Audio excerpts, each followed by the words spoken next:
બારડોલી તાલુકાના હરિપુરા તાપી રિવર બ્રિજમાં ઉદ્ઘાટન પહેલા જ તિરાડો અને ભૂવા પડ્યાનો આક્ષેપ થયો છે. સ્થાનિકોનું કહેવું છે કે હાથ લગાવતા જ કોન્ક્રીટના પોપડા ઉખડી રહ્યા હતા, જ્યારે સ્થળ પર કોન્ટ્રાક્ટર દ્વારા સમારકામ પણ કરવામાં આવી રહ્યું હતું. આ બ્રિજ કડોદ, કોસાડી, માંડવી સહિત 15થી વધુ ગામોને જોડે છે અને હજારો વાહનો અહીંથી પસાર થવાના છે. સ્થાનિકોએ સમગ્ર મામલે ઉચ્ચ સ્તરીય ટેકનિકલ તપાસ, ગુણવત્તાની ચકાસણી અને જવાબદારો સામે કાર્યવાહી કરવાની માંગ કરી છે.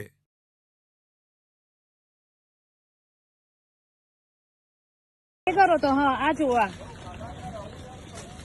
જો હા આટલો ખરાબ ભ્રષ્ટાચાર. આ તમે ક્વોલિટી તો જુઓ, આ લોકોના ભવિષ્ય હદથી તૂટી જાય છે. આ નવા બ્રિજ નું આ કામકાજ છે. જો ક્વોલિટી જુઓ એની હદથી ઇઝી તૂટી જાય છે.